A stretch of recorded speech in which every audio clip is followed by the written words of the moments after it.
live.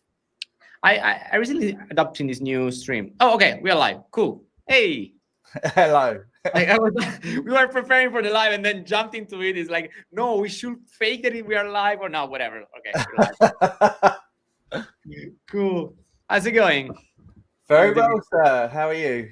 Pretty good, pretty good. Adopting this new, not cool as yours background, artificial one. It's still that's awesome artwork right there. Yeah, the reason why I don't do a background is I often have to act things out, which means I'm going over here, so I'm fiddling with the background all the time. Otherwise, I probably would because it's a bit of a jumble. Yeah, no, but yours is actually super cool as it is. So thank you. Thanks a lot. All right, and see the few first people slowly kicking in. Let's see. Give me a second because I actually started to stream in StreamYard. It's a new software that allows to multi-stream from Circle and blah blah blah tech stuff.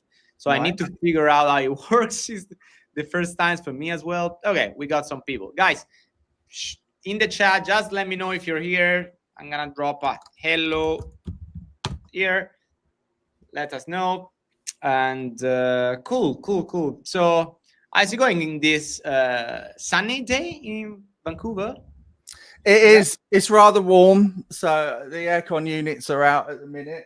You know, I've got maximum ventilation, so there's not a lot I can do up there. So yes, like we don't even have ACs here in Barcelona. Like majority of the houses here, they don't have AC, which is peculiar, quite intense, but yeah, kind of hard to survive this way.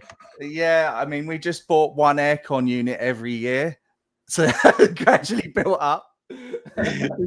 Holy crap. Must be intense, but I've never been to Canada, never visited the country. So I actually would really love to do that. If you get the opportunity to, I can't speak highly enough of British Columbia, especially. It really is stunning place to visit. I honestly, especially in terms of college and universities, I would say like European ones, they don't even get close to the ones in the Americas, I guess. For some, I mean, they're expensive, but in terms of like how cool they look like from an external perspective, yeah, from what I know, they are majestic. That's I think we've been romanticized with the movies and stuff, you know, that sort of quintessential university, college, school, and it just they make everything look cool. It's always sunny, you know. Too much, yeah. I mean, everyone, by the way, but still. Like it passed through, especially in Italy. We do have we still live with the American dream overview of the country and the Canada as well. So we tend to fantasize about moving there and it's gonna be amazing. We're gonna live the coolest life of our life. So I don't know. It's just you did a good job on that for sure. If you ever get the opportunity, we knew when we moved to Canada that we probably wouldn't be going anywhere else. So and that's true. 11 years now. But you should come to Italy as well. You should visit the country. It's gonna be amazing. I can tell you. Yeah, 100%. I saw a university, I think in Spain, that had the most gorgeous library I've seen in my life. Oh yeah, there are plenty here, especially that maybe old ones are super cool. All right, guys. So thanks for joining us, and John, thanks for spending a bit of the time with us. Super appreciated.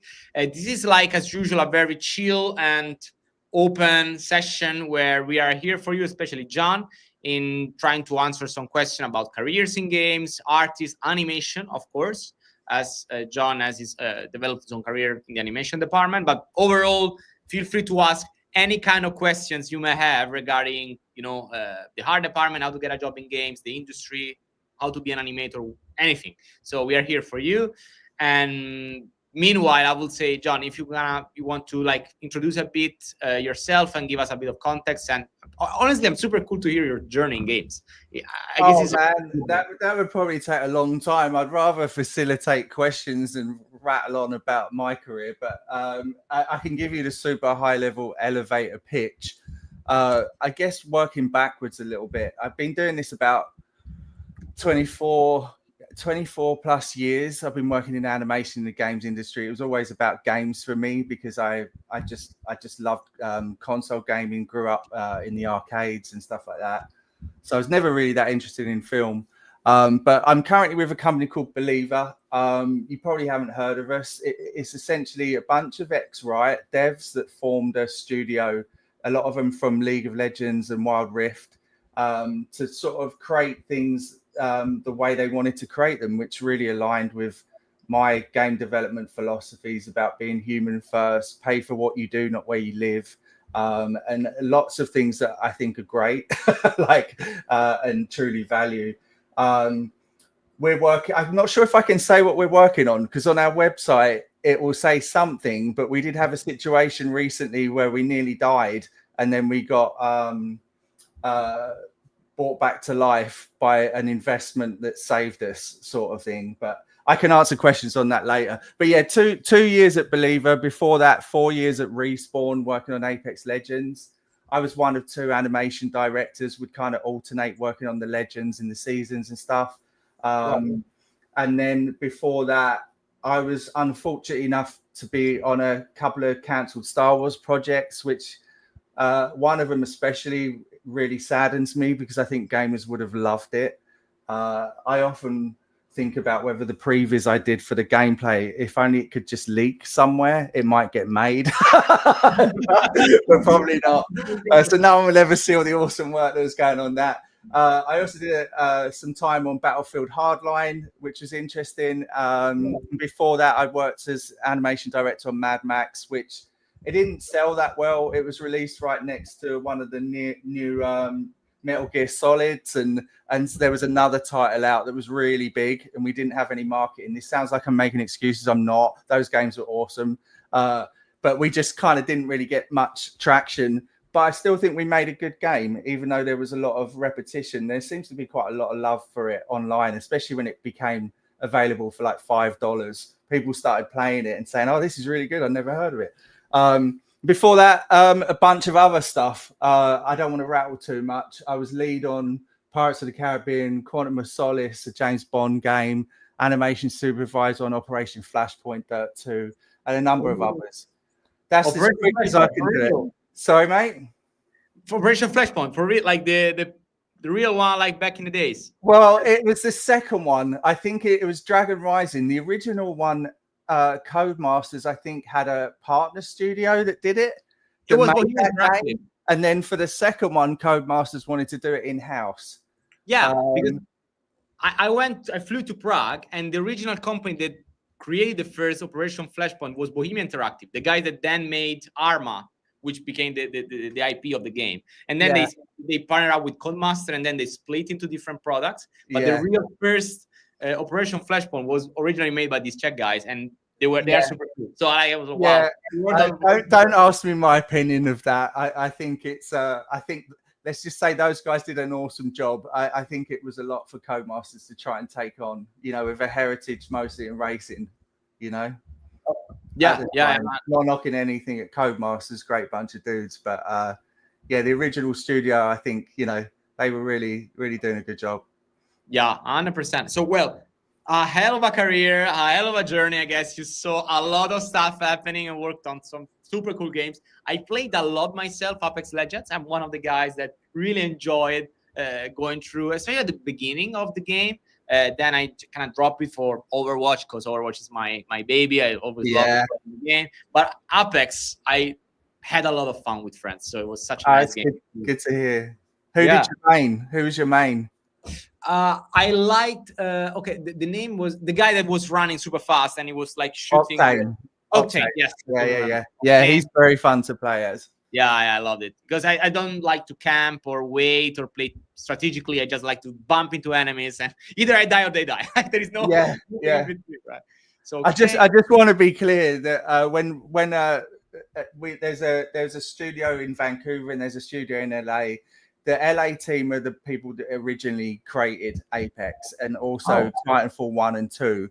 The Vancouver team, which is where I'm based, were brought on just after Apex was released. So anything that you love about characters like Octane, Gibraltar, and all that, I have to hold my hands up. There was nothing to do with me. The team there was awesome, and they made something really special.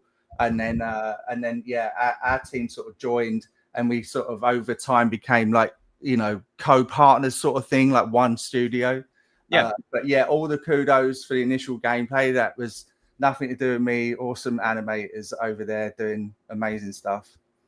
Brilliant. No, I again, like, be super cool to visit, like to go for a gaming studio, big trip, and taking a look at the offices, because it would be super fun. Yeah. 100%. So see some people.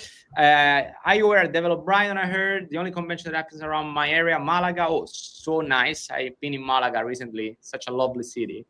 Is Gada Indie, Resident Evil fans, Echoes of the Living. Never played that game, but I'm a big fan of Resident Evil, so I'm gonna check this out. Okay, I'm just trying to catch up with the comments. Thank you for the well wishes there, anonymous media. Yeah, do you want to facilitate questions, Mirko? Like, I don't know how you want to do this. All right, I would like to ask you a question myself that I always do every time somebody kick in, and we had these chats, and pretty much could be useful for a lot of people out there, given especially these hard times. And it would be, what piece of advice would you give to someone that wants to become an animator in 2025 right now? If, let's say, hey, I'm considering becoming an animator in games, is there anything would you suggest to start out? Yeah, it depends on where you are. Have you already started studying animation? Are you at college? Are you doing any courses? Like, are you literally someone? If I go back to where I was, I had an art skill that I just didn't know what to do with. And then a friend of mine went to a university course that was called Software Systems for the Arts and Media. It was a degree, and it taught you a bit of everything, like graphic design, animation, modeling, even a bit of coding. And then you just sort of decided what to tailor. And I love that them courses, because I don't think anyone really knows what they want to do when they're like 17, 18. Like, my kids are that age now and they don't know what they're doing. It's like, you want to, you know roughly where you want to be, but you want to sample a few things. So that was really good. So I'd say, but if you already know it's animation, sorry, I digress there. What sort of level are you? Have you started animating, or are you literally just wanting to start? I would say let's try to dig both cases. That I'm somebody that is considering starting, like, to develop this career as an animator, or somebody else that actually studied for that and now needs to find a job, because there are two different situations that can happen. So okay, so let's take the one start from scratch. I mean, the route I took, which was the degree that I just mentioned, then I did a master's in just purely animation. I would say even with all that studying, a lot of it was still self-taught, and it was really about the people around me that we learned from. But this was going back many years, where there wasn't all the things that we have available to us right now. If I was to do that again now, I would get hold of, like, I think Blender's free, isn't it? Blender, yeah, and stuff. I see loads of awesome stuff that people are doing in Blender. I think still, I don't know whether I speak for all the industry, but most people that do animation are primarily Maya. But if you're more mocap affiliated, then Motion Builder. But some games do 100% keyframe in Motion Builder as well. But I'd say Maya was the primary one. But Blender's lots of animators that are in the industry are still using Blender as well for different things. So I'd say, like, it's more accessible. I'd look into doing some courses like iAnimate or Animation Mentor. There's a really good one that I can't remember the name of. The dude that runs it is an absolute beast of an animator that's more about, like, creature animation. So it's more like specialized. Yeah, I'd try doing some of them online courses, but even starting off with just looking at tutorials on YouTube. We have so much information out there right now that that is free. Like, people like Mark Masters, for example, if you check out his channel, he just shares stuff for free. It's like some of his workflows and stuff like this. I'm trying to think of others. There's a bunch of them that do things to help other animators. I would start there. So then you could still basically have a job, bring some money in, even if it's not what you want to do, and be doing this in your spare time without it costing you loads of money. Like, I came out with 27 grand of debt that's English pounds. So I don't know what that is now. That's like 50K US or something like that. It's a lot of debt. So, for 4 years of primarily being self-taught, that's not amazing. I'd rather invest that money in some courses and accessing all the free stuff that's out there right now. Does that help answer the question of just getting into it? Oh, no, 100%. So, yeah. And I agree, to be honest. Like, if you can leverage all the resources that are available online, and like YouTube, by definition, is already a great tool, but there are plenty out there. Even on Coursera, Udemy, to get the basics is like for 15 euros, you can get like a proper course. And then if you want to dig through, there are many people that can also do some mentorship, some of them for free, and some of them they can help you out throughout the way. So you can start doing your own animation, and senior people can guide you through, which is very useful. And you can save a lot of money, like incredible amount. Yeah. But the certification, like the degree, in my opinion, is not enough anymore to guarantee a job afterwards. So the return on investment of spending 10, 20, 50K pounds, dollars on, it's a lot of money. It's a lot of money. I don't know whether the ROI justifies in 2025 if you want to work in the gaming industry. No, the only caveat I'd say is I think it does help to be really versatile in where you work. Mirko and I were talking about this earlier, where I'm going to digress a little bit, but hopefully you'll bring me back if I lose my way. But I think it really helps if you're able to go where the work is. And to go where the work is often means moving country, and that having a degree, and in my case, having a degree and a master's, really help that cause, because that country has to be able to say, we don't have enough expertise in our country, so we need to pull it from abroad. And then if they can say just super high level, that person's got a degree, master's, whatever, it actually helps. So I've moved to, my accent's English, by the way. I'm from England, and I moved to Stockholm. We lived there for 3 years, and I've been in Canada for 11 years. It really helped to be able to move, because England, where there was pockets of studios around, like we moved to like the middle of England, which was nowhere near our family was, because there was a pocket of studios. So you felt like if anything went wrong here, there was another few on your doorstep, so you wouldn't have to move. But over time, those pockets of studios just became one studio. And it's happening everywhere. So we decided we had to move abroad. So that's the only caveat I would say with the degree thing, that it does actually maybe help with migration and stuff like that. Absolutely, which is true, and also happened to me as well. Like really? I got my master's in Italy, and then I didn't find a job, like a job in the gaming industry. Actually, not even a gaming industry job, like any kind of job in Rome, which is interesting. So I moved to Prague, and then from Prague I moved to Dublin in Ireland, and then I moved back to Prague. So it was kind of like a roller coaster. Degree always helped. Yeah.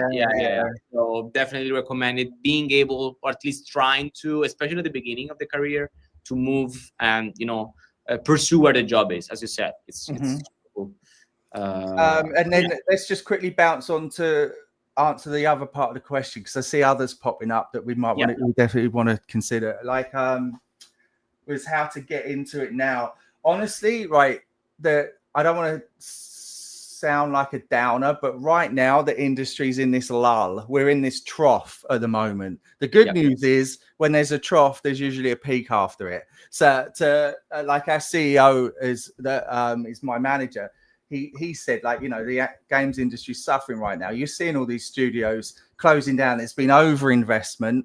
And then there's also been like situations with the East and the West. I don't want to get political, but just have not helped, with new leadership in the States and whatever. So, investors have taken money out. It's in a bit of a crazy place.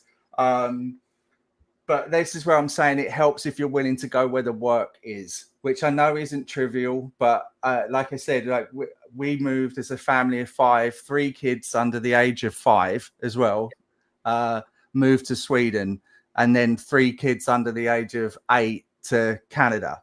So everyone's got different challenges. But if you can move, it's harder when you've got partners and stuff like that, and they're not able to. I'm not meaning to trivialize it, but I think it will help. But in terms of getting into it, really try and connect with people on LinkedIn. That's what I've tried to do. We literally, Believer, kind of died to the point of we were giving our PCs back or given the option to buy our PCs. We were all out looking for work. So I've had this experience recently. I was actually quite shocked by how fewer bites I got and how fewer responses I got from people that I tried to hit up. And this is mostly because I don't want to make myself sound like I'm really good or anything like that. But if anyone ever hits me up on LinkedIn and asks for help, they've applied to us or whatever, even if it's not in animation, I will help them. I will hook them up and I'll make people aware of, hey, this guy's applied. Can you check out their reel? Seems like really nice, or guy, male, female, whatever. But I didn't find that a lot of people were doing that when I was trying to hit them up. So we're willing to help. Basically, this is a representation of that. We're talking right now because I just dropped you a line on LinkedIn. You were super kind and willing to support, which thanks again. But yeah, sadly, it's hard to connect with people with real opportunities because the amount of people that are looking for a new opportunity is perhaps higher at the moment than the available ones. So it's kind of difficult to connect. It is, and I'm not meaning to knock those people that are so busy. I mean, recruiters you see all the studio closures and stuff. Recruiters must be super busy right now. I managed to connect with a couple of them, but still, I really felt bad as someone that's got 24 years of experience, and I would have thought had some relevance somewhere. Didn't have as many bites as I hoped I would have. But having said that, I'm not prepared to move either. So if I was, I'd like to think there might have been some options, but I guess I'll never know. So let's, I'd say trying to connect with people and don't be beaten down by the fact that they're not responding, because there still is people out there like myself that will respond to you, and eventually they'll help you out with something. And if nothing else, you just get connected with people, and that can help. That's the best way. So building up that network, I think, is really important. And just really taking pride in your application. Like if it's animation for your show reel, take time to make sure that it represents the very best of what you're able to do, and use those around you to critique it. Because sometimes the thing that you're most proud of, someone else might not be as interested. So you're trying to get a real nice range of material in there that shows that you can do anything from locomotion, run cycles, the more sort of functional stuff, to the more sort of form related, maybe character pieces, behavior pieces. I have that range, and I always love seeing like a 3-hit combo or some sort of fancy traversal, body mechanics and stuff. Keyframe and mocap if you can. A lot of studios use mocap these days. I've never been averse to mocap, to be honest. I've always thought that it's a tool and it just gets you a foundation. Try and get experience in it. I'm rattling now, so I do apologize. I'm trying to give you a range of things that I would try. I hope that's helpful, but if there's anything in there you want me to go in a little bit further on, I can try. No, that was super useful, guys. By the way, if you have any specific questions, just drop them in the comments. Meanwhile, I actually saved 2 of them, which we can spotlight. And the first one comes from Veer. Hello, Veer. What is the process used to locomotion attacks animation? That's kind of 2 different things, locomotion and attacks. So can you just clarify the question? I could talk about both, but it might take me longer. I just want to make sure I'm hitting on the thing you need to know the most. You're talking about like combo attacks, like melee combat, or are you talking about locomotions like run, walk, sprint, pivots? All right. Feel free to drop to share which part of the question would you like to dig the most. Meanwhile, we can maybe spotlight the other one, which is how is it working with a AAA studio? And myself, I am working in an indie studio. We get to crunch a lot. Is the crunch there in big studios as well? Good question. I think it depends on the studio, honestly. I hear stuff that I think, man, that sounds so archaic. It sounds like we haven't evolved at all. I can't believe that's still happening. Because I've from doing it so long, I've had to do a fair few 24-hour stints in my first role. Even to the point where we had to sign something that said if we crashed our car on the way home, the studio wasn't viable because someone crashed their car on the way home. Like, and they were that tired. I'm laughing about it. It's really not funny. It's just, it's a nervous laughter because you just can't believe that sort of stuff happened back then. It does. I'm not saying anything's that bad now. I think I'd take time to read the studio's kind of culture, what they're trying to promote. And I think I mean, I don't know whether I've got better at it, but you can often read between the lines. So it's all, we expect you to work hard. We expect you to be dedicated, focused. That usually means we kind of expect you to do a lot of overtime. But we have got better at it, but it just depends on the studio. Like, and you say AAA studio, Avalanche Studios in Sweden that I went to join and worked with Mad Max.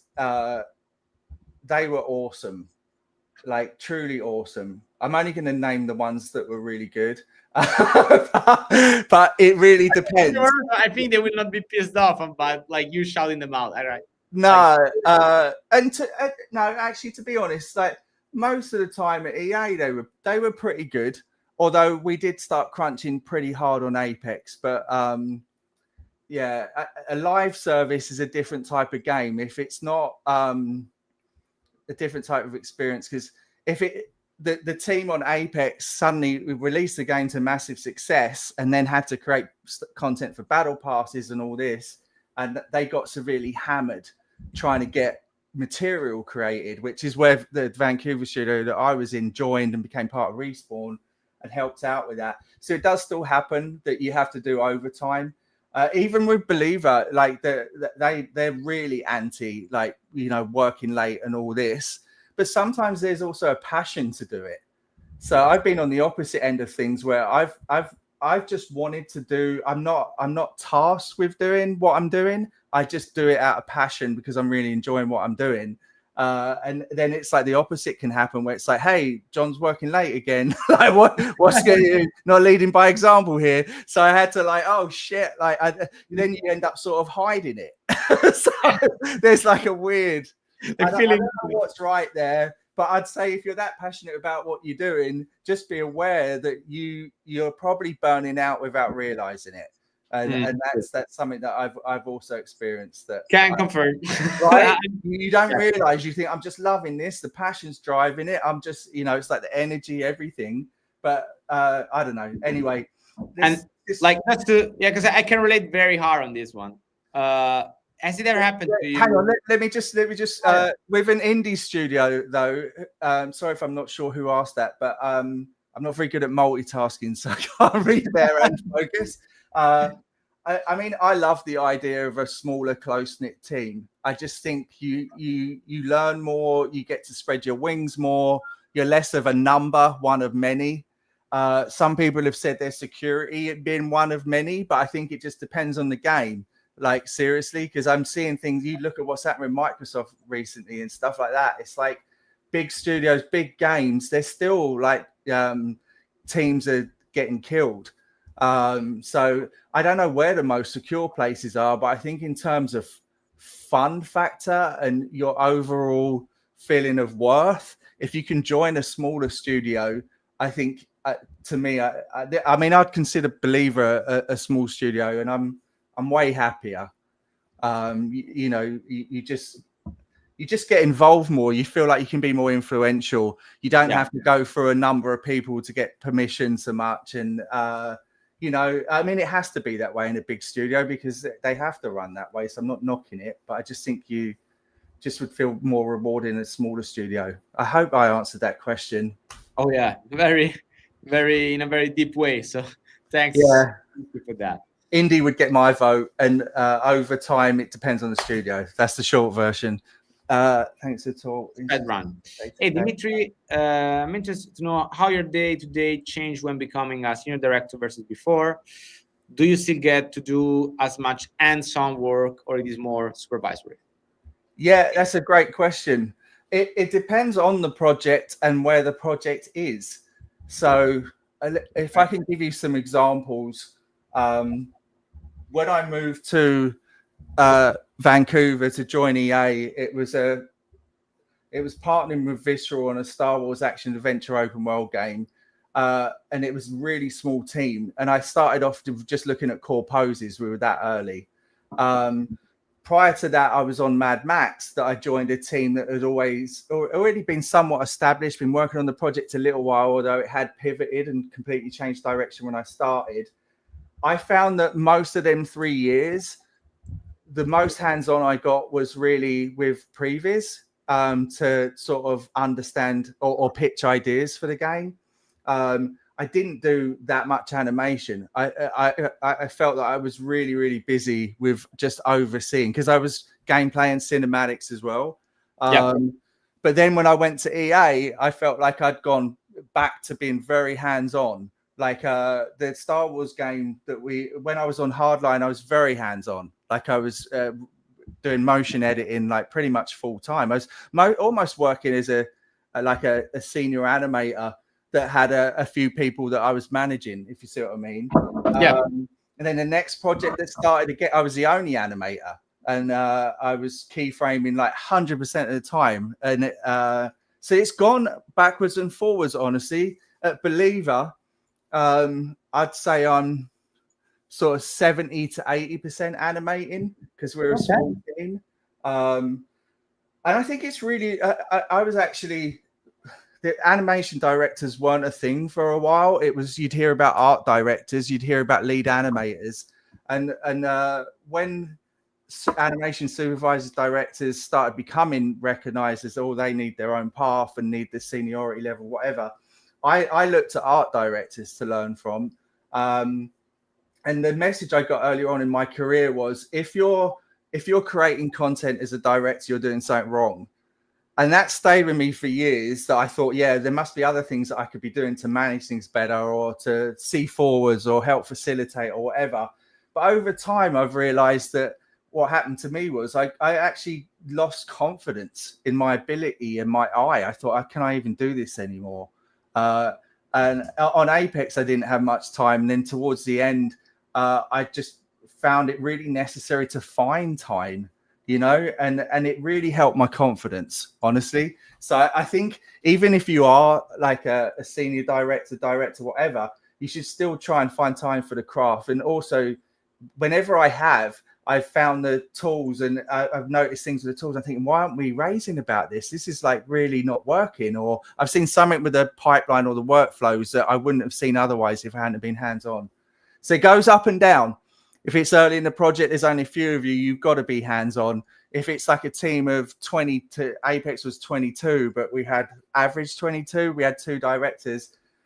The other director managed to do a lot of animation. I always thought, how? How is he doing that? The guy was a beast, admittedly. But yeah, I hope that answers your question. Oh, yeah. No, yeah. So it really depends. Honestly, you got me here, because I wouldn't expect like somebody with like this high seniority will do some hands-on work. But actually, it's really kind of an individual contributor as well. Job. Yeah, totally. I'm like I say, 70, 80% IC. It actually, if on my LinkedIn, it's got my latest reel, which is a reel of stuff that I was doing at Believer. It's kind of changing direction all the time, but if you want to check it out, that's all keyframe stuff that I've done the last sort of year and a half. And I've loved being animating again. It's kind of like, when I'm animating, I don't want anything else to disturb me. I just want to get in the zone. And the thing is, I can't really do that because I've usually got other responsibilities. So it's like a real hard balance, you know. By the way, it would be super fun to see your portfolio live and analyze it, and maybe share some tips and tricks. But perhaps this is like a topic for next. If you want to do that, we can do another one. Oh yeah, 100%. Yeah, definitely. Cool. Can I shoot you questions, by the way, John? Are you okay with it? Like me? Yeah. Keep firing. Yeah, keep firing, Matt. Excuse me, vaping. It's a filthy habit. I don't recommend it. Go for it. What's this one then? Hello, Dan. Where on earth do they arrange training for motion capture to work as a cinematic director, or even just in camera? I have a master's in cinematography, but Oh yeah, training for motion capture to work as a senior. I'm going to assume games. I bet. It Sorry. It's hard because when I've worked with a lead cinematic animator or a cinematic director, they've come from like very different places. You know, sometimes they come from more of a narrative writer and then got into sort of film and directing. Like you see, I guess you see this a little bit in movies that the writers often become become directors. My honest answer is I don't know of any courses. If you're just starting off, I would just try and volunteer to help if you can afford to do that. You know what I mean? Like, not make it your primary way of living, but see if you can get work experience just partnering, even just shadowing another director and helping out. Or if you know of a mocap studio near you, asking if you can do that. You know, like people in film often start off as runners. You know, they're doing like a lot of little jobs, but then they gradually, you know, befriend people and then they get little opportunities. But I don't know of courses, but if you're arrange training for motion capture work, there is I'm thinking you're talking about cameras. I mean, there's a guy called Terry Notary that does a course.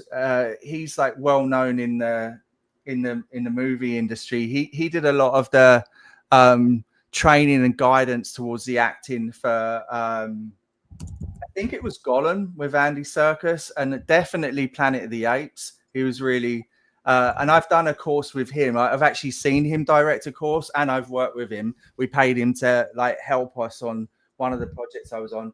So he does courses where you actually get in the suit and feel like what it's like to be an actor. It's pretty intense, but but if you have the confidence to do that sort of thing, to get into mocap, that's a good thing to try. But yeah, I'm afraid I don't know of any courses, but I did actually say to Mirko that, you know, this is a QA session, that maybe I could do a specialized talk in the future time. You know, I've just got to figure out where I am with what I'm doing currently, but I would really like to do that, do a presentation on what it's like working in mocap. But that would probably be a little bit more gameplay affiliated, although we have done a lot of stuff with VR cameras, and there's lots of fascinating technology happening with that. I'm sorry that this isn't probably the answer that you want. But yeah, I don't know of any courses though, unfortunately. And it's awesome that you've got a master's in cinematography. Definitely hit me up, because if we ever need, like, I have a fair bit of knowledge, but I'm not like a specialist with camera behavior and storytelling. I'm like a kind of a light wannabe. But yeah, I'm sorry I can't be any more help there. No, that's super right. And by the way, like, if in the future we're gonna arrange something more hands-on animations, we'll let all the world know, and we can figure it out like eventually. Yeah. Later we may have some time. Yeah. Thank you, Dan. Please connect with me though. Anyone here who wants to connect and ask follow-up questions, I will do my best to get back to you. Well, yeah. No, I promise you I will get back to you. I just don't know how quickly. Yeah, how many people contact me. Definitely. So guys, let me drop here Jon LinkedIn. So there we go. Okay. Omar, my man, I'm sorry I slide through your questions. So now here we go. Hey John, hey Mirko, for a Souls-like, what animations really hit on the emotional front, or are simply just epic to you? Not only technically clean, but also memorable, just like mean step dodge in Sekiro, for example. I mean, is it Sekiro I was looking at recently? I think it was. Is Sekiro when you grapple, the guy does a like a crazy, like almost like a tricking style flip every time he grapples? Are you able to? Is Omar able to respond yes or no? Yeah, I think so. Omar, let us know yes or no. Here, it just seemed epic. That was more of a detail that I observed about how they'd taken something that was really well known, grappling. It's a really fun mechanic. Players like grappling onto stuff, you know, and they just added this flair to it that I just thought was really cool. I nearly swore there. No, I meant the last minute dodge when you're getting attacked. I meant the last minute dodge when you get. I mean, to be honest, when I tried playing the original, what was the first Souls-like one that started everything off? What was the first one called? Demon Souls. No, before that, whatever the first one was that really kicked off this whole sort of era of that type of game. I tried playing Dark Souls, Demon Souls, Dark Souls. Okay. Yeah, Dark Souls. I think was one. I think it was one of the ones that really kicked off that sort of real, like, hey, you've got to just keep trying. Yeah. Oh no, Soul Reaver I loved, but that wasn't this level of hardness. And I couldn't stick with it. I got to this boss guy. He kept kicking my ass. After a couple of hours of trying to beat him, I just thought, I can't be doing this. So I've mostly watched glimpses of my son playing it. He's done, what was the latest one? Was Elden Ring, was it? I think that was one of the more recent ones that was quite tough. And I've watched him playing it. But the short answer to your question is, I think those games are just really well animated. I couldn't really say they do this really well or that really well. They obviously think a lot of the pacing of the animation, how the size and mass weight of the weapon affects how quickly it is to do anything. They seem to balance all that stuff really well, because we've looked at their animation sometimes for reference. But I'm definitely not a master that could pinpoint what you're saying, like what happens when I do a dodge that just misses. I'm not actually sure what you're referring to be honest. But all I'll say is, like I say, like most of them games that I see, I think their animation quality is phenomenal, honestly. And I think they keep it within the genre really well. In like I'm saying, they make things harder and heavier, but you're going to do high damage. You really feel it on the character, or you really see that. All of us actually, Soul Reaver, but also memorable. But yeah, I think one thing I'll just say to you, Omar, there is something that a conversation that I have with animators, especially on like a third-person action adventure type game, is let's not just do a thing. Let's think about how we're doing that thing and what can we do to make that thing feel even a little bit more special or reinforce who the character is. I think with Sekiro, like whenever I've seen gameplay footage, I haven't bought that game because I just think it'd be too hard for me. I'm like 50 years old now. The Twitch skills are not there. But I've watched videos. I think they just nail that whole fantasy, honestly. The last game like that I played was Ghost of Tsushima, but that's not a Souls-like, but in that sort of samurai type. And that game was beautiful and really well animated as well. Yeah. Cool. So thank you, Omar. Actually, easier than Dark Souls. Oh, is it? Sekiro? I mean, Dark Souls was the second one. The very first was Demon Souls, I guess, for PlayStation 3. I remember going through very harsh nights with my friends trying to complete the game, but it was very difficult for us. Yeah. So, actually, I'm going to do myself a favor back here so I don't look like such a complete, cop out when it comes to difficult games. I did try really hard with Black Myth Wukong recently. And I put a fair few hours into that until, again, that just got so hard for me that I just don't have enough time to keep doing the same thing over and over and over again. But I loved it, and it was beautiful. And there's a lot of really good animation in games these days. The bar's high. Thanks a lot. That was actually insightful. Oh, I thought I did a terrible job, Omar, but thanks for saying that. Cool. So, Ryu, ciao, Ryu. As someone currently based in Germany, how realistic it is to build a remote career with companies located abroad, or would relocating still offer a significant edge? We were disclosing and talking about this just before this live. Yeah. I think with the what COVID did that was good, was it opened up working from home, so people were able to reach way further without having to uproot themselves, which it can be hard depending on your family situation and stuff like that. It definitely will help you if you're prepared to move. And I was using an example how I've done it as a family of 5 with 3 very young kids. So that means no family help. I wouldn't have been able to do it if my wife wasn't amazing, honestly. But you can do it. But it's, I think it helps. But there is still games that do support work from home. Believer is will essentially hire anywhere, but I think the majority of North America, because the time zone, even 3 hours from West Coast to East Coast, is really hard to manage. Because it actually the studio time that you're all there together becomes smaller. So the amount of opportunities there are to sync, and you can't just go up and chat to someone like you can in a studio. You need to actually arrange a sync, or what we do is we all hang in Discord.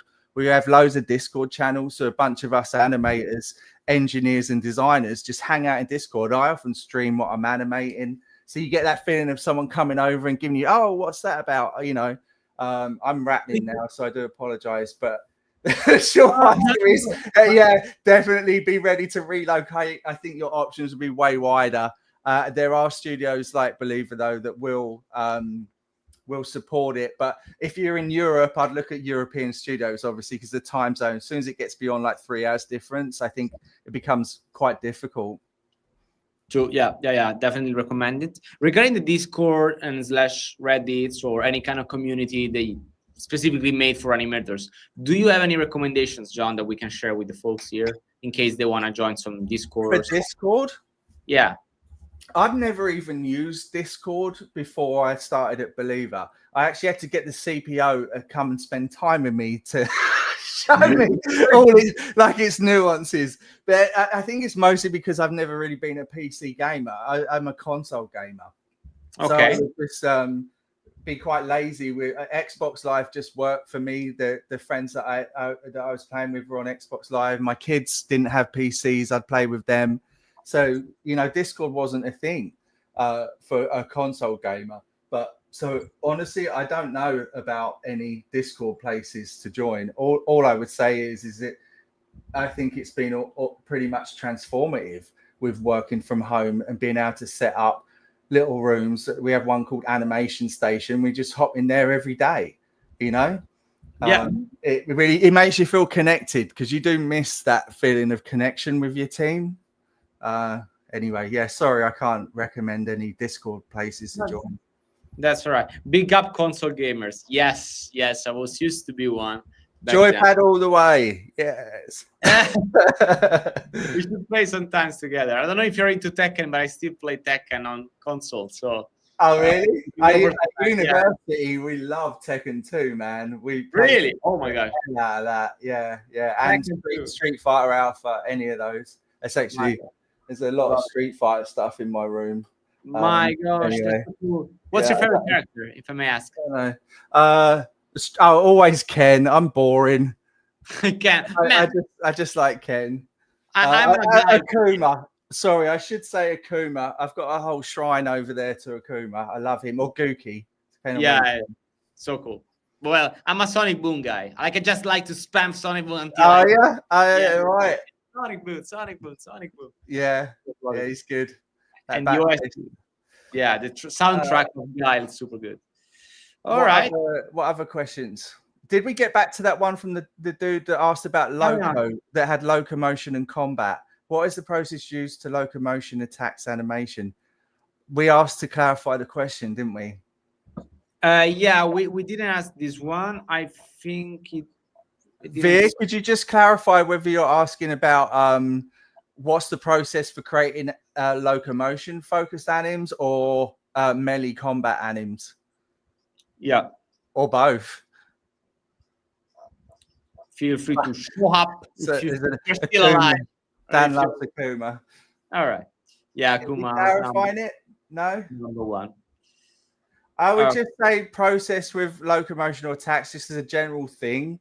Something I learned from a lead many, many years ago, and it's always stuck with me, is if you're trying to draw a nude person, doesn't matter what sex, you think you know what a nude person looks like, and you try and pose them, you think you know that, so you draw it. But then you put a nude person in front of you and draw it, it's infinitely better.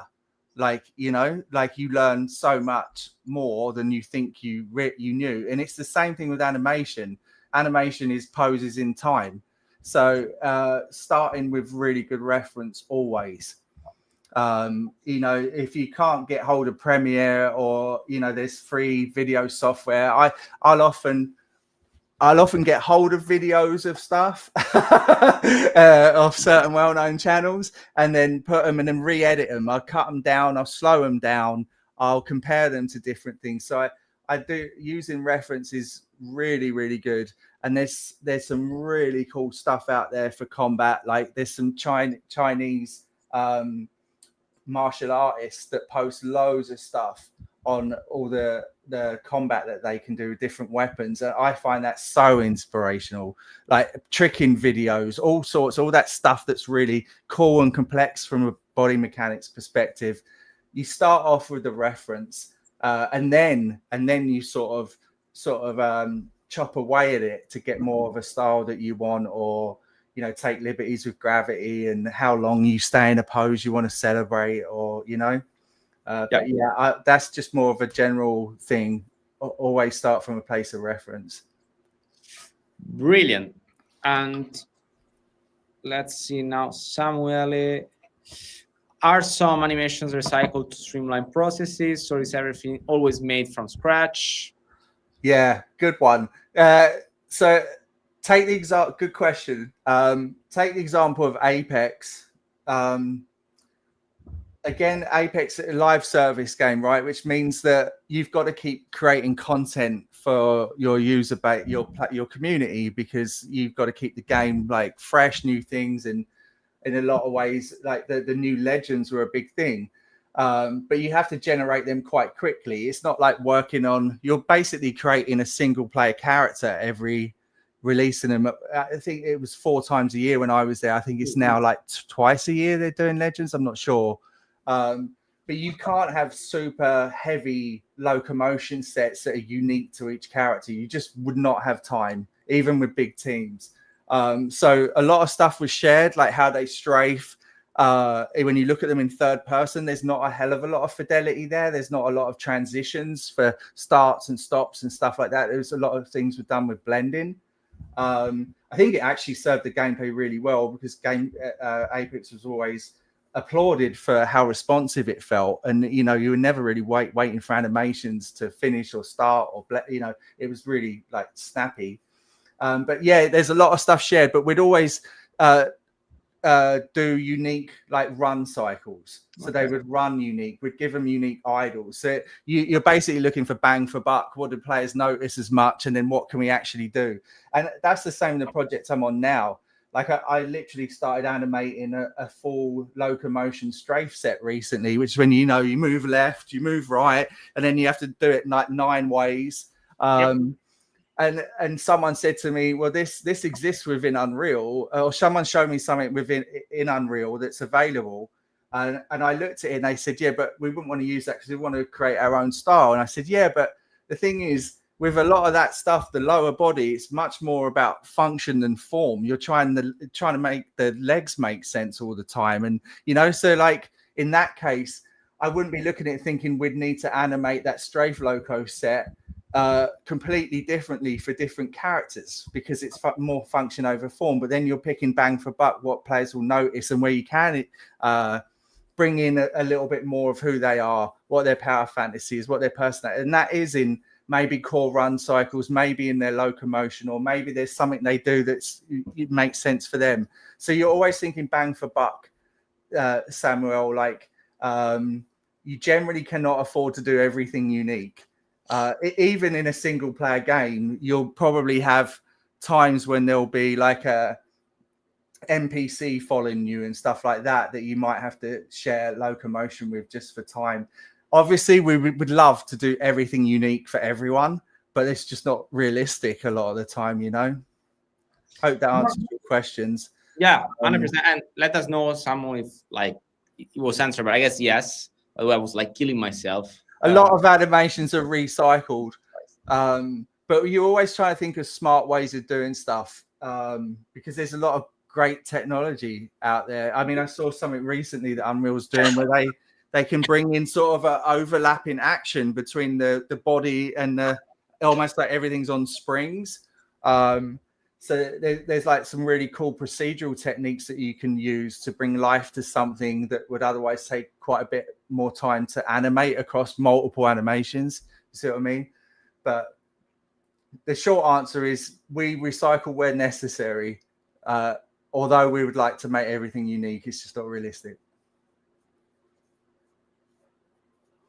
Like it was coffee super hard, and then I like. Yeah, you're right. Sorry, I so much. Like get out, come on. I tend to digress a lot. Yeah. I'm sorry, No, guys. I have like to bring myself back. So like he's doing stupid stuff out there in the background. Whatever. Anyway, thanks for keeping it up. And we got Anonymous Media regarding the burnout conversation. Yes, this was heavy, I guess. How is the workload changing? Like burnout and crunches, I guess. Are the deadlines getting faster to put out more games? Oh my God. If so, are you able to work with that? Jesus. Marco, you need to go and grab a glass of water. Yeah, I think so. Like, go on, I can handle this. Go and grab a water, mate. Seriously. Yeah. The burnout question. How's the workload changing? I think honestly, it's more up to your managers and senior leadership to make sure that the asks are doable within an 8-hour day. Like the message I try and give to my team is like, I really don't want people doing overtime. The thing I ask for is that for the 8 hours a day that we're here, we show up and we try and be super proactive in how we're thinking about what we're doing and how basically we're evolving the game. In them 8 hours, we're really trying our hardest to elevate the experience. So that's not just animation; it's just like the whole game. It could be feeding back on a feature or whatever it is. But like so I think if you've got good managers, they should be looking out for you and making sure that they're feeding back and pushing back on the things you can do. Often I found this at Believer that at one point we were asked to do something as like almost like an alpha stage of the game, and the things that were being asked of us were just crazy. And I thought, okay, so then it's my job then to actually take what they're asking for and then repropose what we can do in the time that we've got. So instead of 4 characters running around with unique behavior and unique attacks and all this, we can do one at a decent quality. We can do the abilities of the 3 others, but they'll share the loco of the one. And then, so then you're trying to keep your team healthy. So I think if you've got the right people there that know what they're doing, they'll push back on the overtime, but it does still happen. The industry's definitely aware of the overtime, and that people are a lot less willing to sacrifice their life. Work to live, don't live to work. And as creatives, we do need time to actually step away and think. It's actually good for us, and I think there's recognition of that too in the industry. And the deadline's getting faster to put out more games. It's hard to say. It depends on where. Like deadline's getting faster.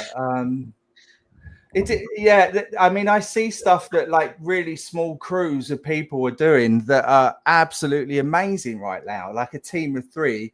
But I'm pretty sure they busted their asses to do that. But then they're that passionate about it that they'd want to do it. But I reckon if those people did ever want to get bigger and higher, they probably wouldn't expect that of the rest of their team. Do you know what I mean? I mean, I see the hours our CEO works, and it's ridiculous. Like he's just constantly. I think the further you go up in seniority, there is a chance that you are having to dedicate your life to it a little bit more, unfortunately. So yeah. Do you think so? Like the more you get, the higher you get in the chain of command, the worse it gets, or can you still manage to find? I guess with our studio, the most senior people are the founders as well. It's kind of their baby. Yeah. It's also the reason why I'm not sure whether I'd be ready to do my own studio yet, because I know that I will not be present for my wife and kids. And I'm already not present enough. So I'm at the right level, because you're gonna, whether you like it or not, you're gonna be so dedicated, and that's them dictating the, so I just think it just depends on the situation. The deadlines it depends on what you're trying to do, how, where there's passion, how much ownership you have. When you have more ownership and more passion, you want to do more. So really hard one to answer, honestly, but the industry is definitely getting better with it. And I think you just got to have open and honest conversations with your manager. I wasn't aware on Apex that three of my animators came to me at one point and said, one of them said, John, like, all the work I'm doing is really affecting my family now. It's really affecting my relationship with my wife. I'm like, Jesus, why are you not telling me this is happening? I'm not aware that you're doing all this extra time. 3 of them came up to me and said that. And I thought, my God, how is this happening? And then I tried to do whatever I could to work out actually how long we're saying things take, and then how long they actually take. And then why is it there's such a discrepancy between that, and then building the team so that people can be healthy again. So I think if you've got, but I reflect on myself there, because how did I not notice that 3 people were, they were working nights? It was during COVID, so I can't really see it as well. Whatever excuse I've got, it's still my fault that they were doing that. You've got to sort it out. Hopefully you've got managers that you can talk to and don't suffer in silence. Definitely don't suffer in silence. But how could you help them if you didn't know? I know, but I feel like I should have somehow seen. I don't know how I would, but I feel like I still should have done better.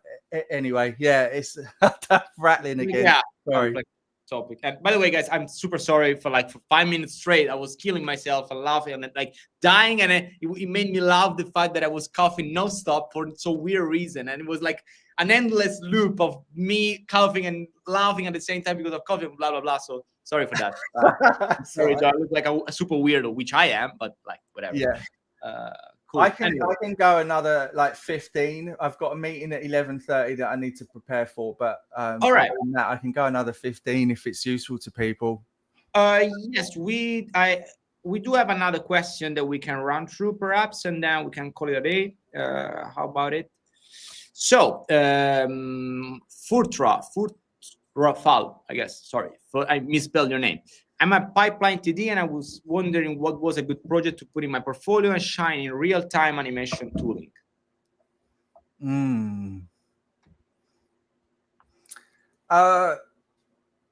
It's a good question. It's a hard one to answer. I'm going to use an example of where we were hiring for what we called a technical animator. That now, that title has always been confusing, because it can mean you're looking for a rigger, a control rigger, or a Maya tools expert, or something like that, or it can mean what it's evolving into is more like a motion designer. That you're designing the state trees and the blend, everything that goes together, pulling the animations together and how they communicate with the engine. So when we hired a senior animator, which is essentially a motion designer for animation, it's hard to understand what exactly they did. So I asked them if they could show some examples. So the guy went and showed some of his workflows of what he did in Unreal and what it was before and what it was after, and then explained through what he did to achieve that, and then sent it through to us. We ended up hiring him, and he actually said, and he's been phenomenal. Julian Abenheim, I love you, mate, if you ever see this. So he actually just talked us through it, and I've seen animators do this on their websites. They'll actually talk through their process of critiquing themselves and show their draw overs. So as a pipeline TD, what was a good project to put in my portfolio? I would say, every job's looking for something slightly different, and you've almost got to tailor your application for what they're looking for, and that's hard to know. But I'd say anything that you're proud of, if you can show how you got from A to B, without making it too text heavy. It depends on your audience. I imagine with technical folk, you can go quite in depth, so maybe that's necessary. But if you can just show whatever those workflows are and what you did and how you got there, why you did it, it just helps people to understand like the value that you brought to it. I'm sorry if that's not an amazing answer. Was it good to put in shine in real-time animation? Real-time animation tooling. What does that mean exactly? Like, even just like if I think about our animation suite that our technical artist has created for us, which is amazing. If you could demo like what these talk, like record your screen and ideally talk to what you're doing, so it's really easy, really digestible for the audience, and talk them through like the workflows that you've established and the tools you've created. I think that would be super useful. Recording yourself actually demoing it, but in terms of a good project, I'm not really sure how to answer that, to be honest. Yep. All right. Sorry, like a super. I could just quickly give you some examples. We have animation naming is a real. It's really easy to get in a mess with that. So we tried to come up with a system that had like more automated options with drop downs for each stage of the animation. Like ideally thinking when you list it, if you arrange by name, things would group nicely and everything. So our tech artist created these lovely drop downs so that pretty much everything in the name was already preset. You just had to select it and you understood the order. And there was a space to do your own little tailored bit, and it made everything really consistent. And you could go to a content area and bring in the rig, and then bring in the weapon that you wanted for that character, and it would also attach it to the hand and everything. There was a lot of so it's hard for me to say what exactly you should show.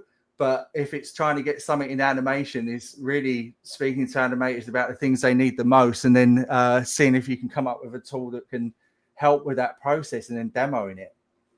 Cool. And what would you see? By the way, like the coughing is like not stopping today.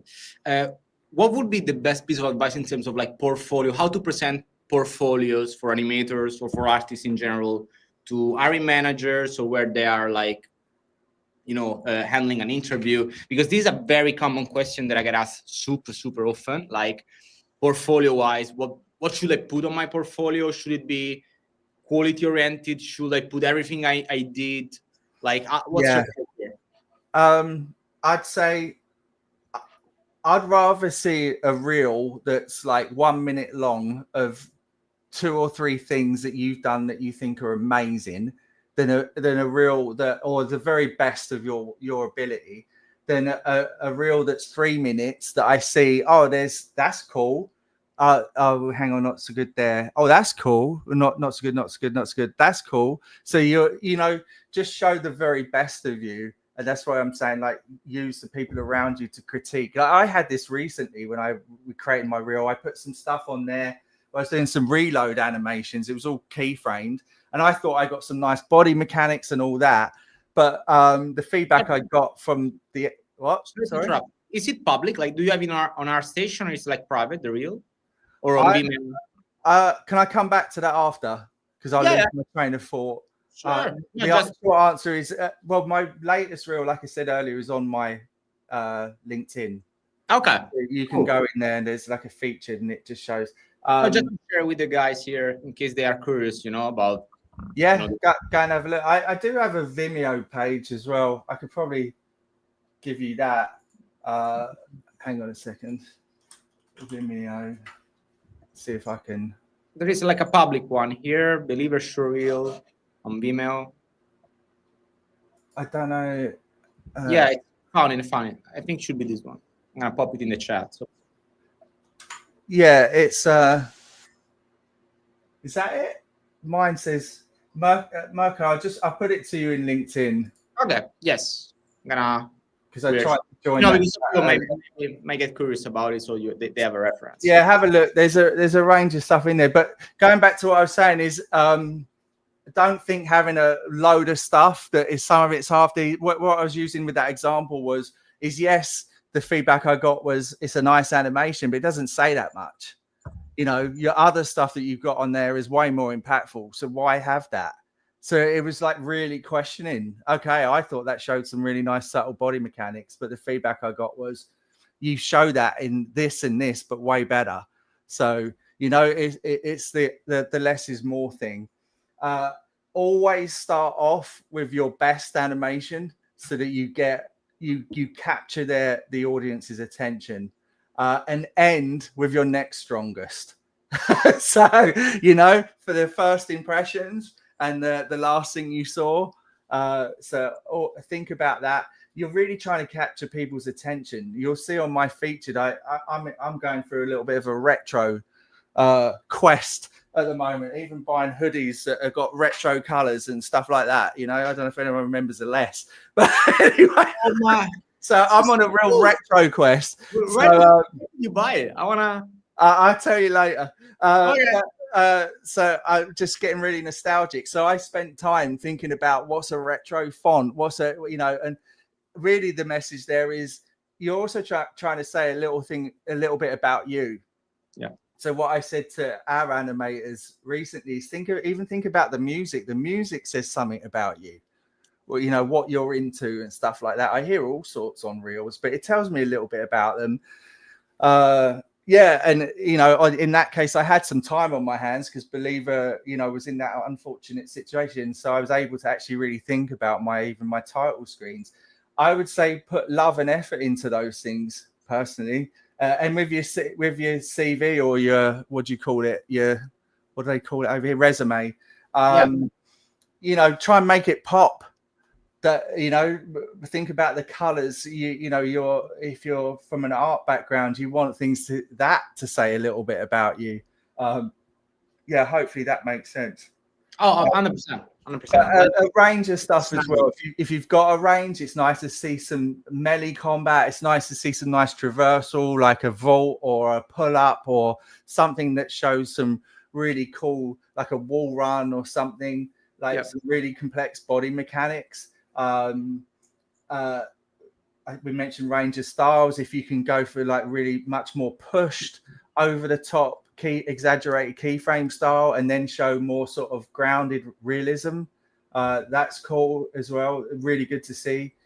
Bit of locomotion's good, depending on what level of position you're going for. I think if you're more junior, it's good to see some loco stuff, some runs, some walks, some sprints.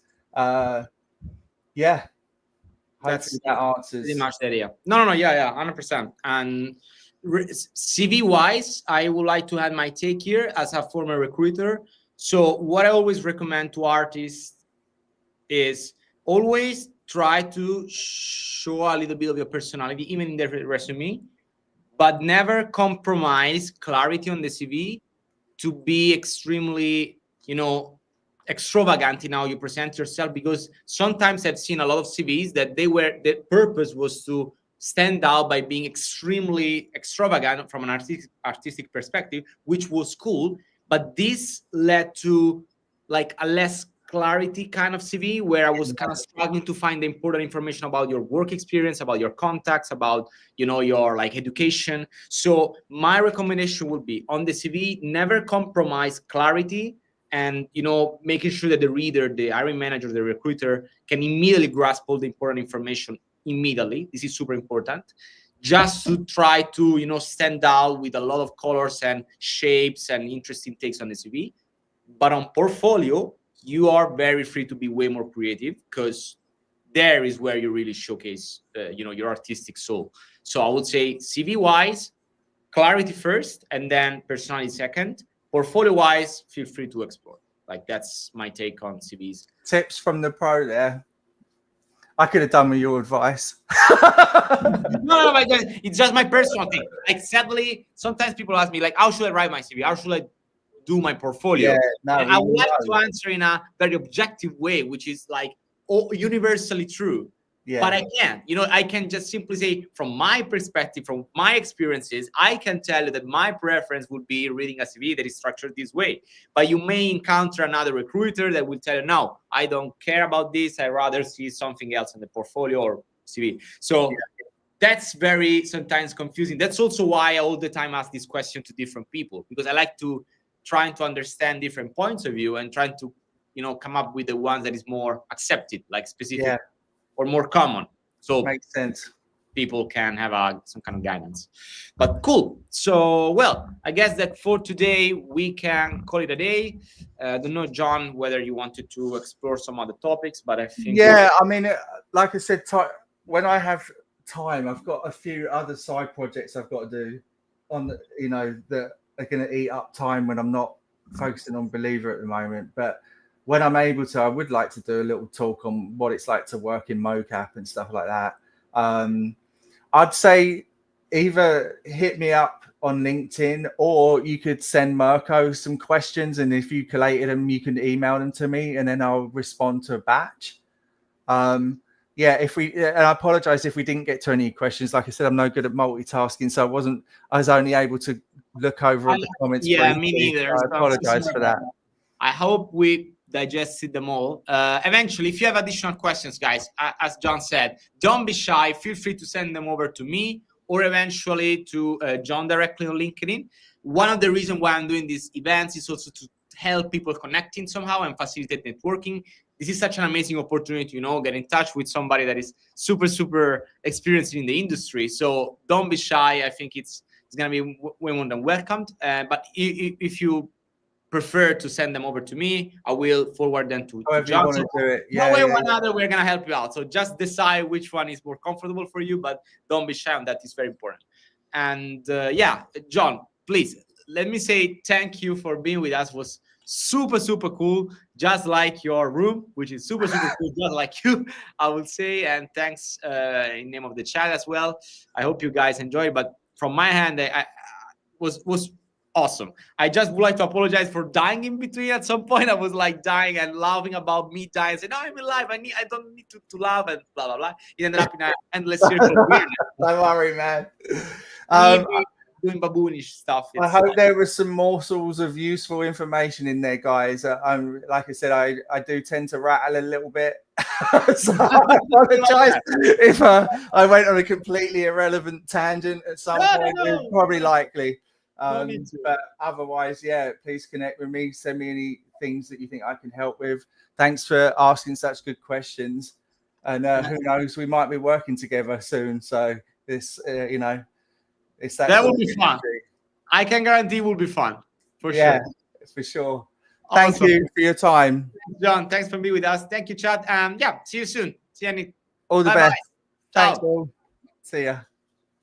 I don't know how to get out of here. Oh yeah, we'll. Yes.